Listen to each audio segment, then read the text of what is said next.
এই দেখো তোমাদের মধু দিয়ে এখন ছেটাবো। সুন্দরবনের মধু দিয়ে তোমাদের জন্য মধু ছিটা রুটি। দিদি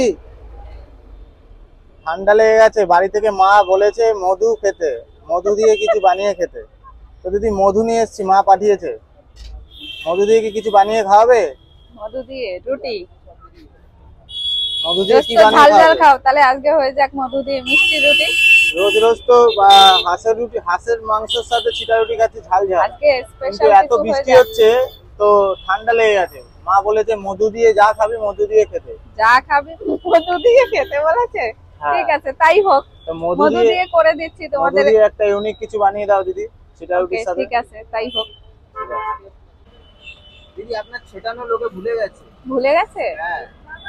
না, একদম ভুলতে দিইনি, মাঝে মধ্যে হয়। আচ্ছা। আবার করছি তোমাদের জন্য, যাতে ভুলে না যায়। বোতল দিয়ে আজকাল করছে। এখন আবার ভুলে না যায়, তার জন্য আবার শুরু করলাম। আচ্ছা করুন, তাহলে আগে পুরো ছিটিয়ে দিন তো। হ্যাঁ, সেটা সেটি করে দিন। আজকে মধু দিয়ে সেটাই। মধু দিয়ে? হ্যাঁ। আচ্ছা, তাহলে কি মধু দিয়ে সেটাবে আজকে? একদম। এটা কি মধু দিয়ে দিয়েছেন নাকি? না, মধু দেইনি, মধু পরে কোথায় দেবো। দিদি? আচ্ছা পরে দেবেন। ও, মধুটা কোথায়? এই যে মধু। ওই এটা কি পরে যাবে? হ্যাঁ। আচ্ছা।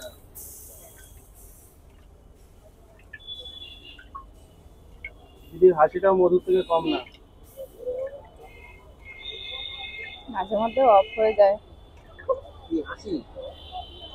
দিদি হাসি অফ হয়ে গেলে মধু খেয়ে নেবে। না না দিদি হাঁস খেয়ে নেবে। দেখি দিদি মধু দেবে না? দেবো একটু বাদে। আচ্ছা। দিদির মধু দেওয়ার কোনো দরকারই নেই, আমার যেটা মনে হচ্ছে। কেন দিদি? কারণ দিদির হাসিটা মধুর থেকেও বেশি মিষ্টি। আচ্ছা, এখানে আর কিছু করার দরকারই নেই। আর দেখুন এই কথাগুলো কে বলছে, এটা দেখুন কে বলছে দেখুন। এবার আমাদের মধুটা ছেটান। ছেটাবো, আমাদের একটু সময় দাও। সুন্দরবনের মধু, দেখি আগে খুলি। একদম খাঁটি মধু। সুন্দরবনের মধু একবারে খুললেই মাছি পড়ে যাবে, ওর জন্য সিল প্যাক করা। কিভাবে খুলবো? এটা তো বাড়িতে খুলতেই সিল পারছি করে না। এনেছি দিদি। এমন ভাবে সিল করেছো, খুলতেই তো পারছি না। দিদি নতুন খুলবে? থাক থাক, খুলেছে। খুলেছে? হ্যাঁ, বেশি খোলা যাবে না, আচ্ছা, না হলে মৌমাছি চলে আসবে। মৌমাছি ঢুকে যাবে। হ্যাঁ।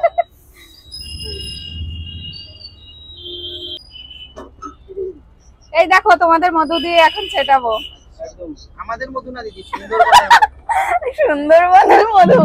হ্যাঁ, একদম মৌচাকের মধু। মৌচাকের মধু। হ্যাঁ আর একদম খাঁটি মধু। হ্যাঁ হ্যাঁ, খাঁটি মধু। এ তো ফুলছেই না বাবা। হ্যাঁ হ্যাঁ, ও দিদি ভালো লাগবে তো খেতে? একদম। আবার ঢাকতে হবে? একটু ঢেকে দিই। কেমন লাগবে দিদি, ঝাল মিষ্টি? টেস্টি লাগবে, ভীষণ টেস্টি। আচ্ছা এই মধু তো অ্যাকচুয়ালি তেতো লাগে। আরে দিদি এটা তো ফুটছে। ফুটছে, ফোটার পরেই তো টেস্টটা আসবে। আসবে, তাই না? দিদি আপনি নিজেও এটা কি ট্রাই করতে চাইবেন? একদম, কেন নয়। আর এটা ও খেতে হবে মাই কিসের গড, সঙ্গে? এত সুন্দর ফ্লেভার বেরিয়েছে না। দেখো কি সুন্দর টেস্ট। দারুণ দারুণ একটা স্মেল আসছে দিদি। দিদি এটা খেতে কিসের সঙ্গে খেতে হবে? এটা এমনিই খাওয়া যাবে, মানে কোনো হাঁসের মাংস? না না না না না না, কিছুই লাগবে না। একটা পাতা দে তো। দেখতে কিন্তু দারুণ লাগছে। খেতেও দারুণ লাগবে, মধু মাখা ফ্লেভারটা chicken। হেভি লাগছে। কি দিদি পুরো মধু মাখা ছিটে রুটি? একদম। দেখি মৌমাছি পড়বে তো? হ্যাঁ, এক্ষুনি তাহলে তো ওখানেই মুখে ছিল, ঢুকে যাবে দেখ। খেতে গেলে। এই তো পেয়েছি। পেয়েছিস? দেখো। দিদি বাইরে এরকম রেখো না দিদি, মৌমাছি চলে আসবে। দিদি এরকম যদি মধু দিয়ে কেউ খেতে চায় তাহলে তোমার কাছে কি হবে? একদম। কত টাকা নেবে? সেটা তো এখন বলা যাচ্ছে না, ওটা সিক্রেট। সুন্দরবনের মধু দিয়ে সুন্দরবনের মধু দিয়ে তোমাদের জন্য মধু ছোলা রুটি। মধু ছিটা রুটি। রুটি বানিয়েছে দিদি এটা? মধু ছিটা রুটি সুন্দরবনের মধু দিয়ে স্পেশাল।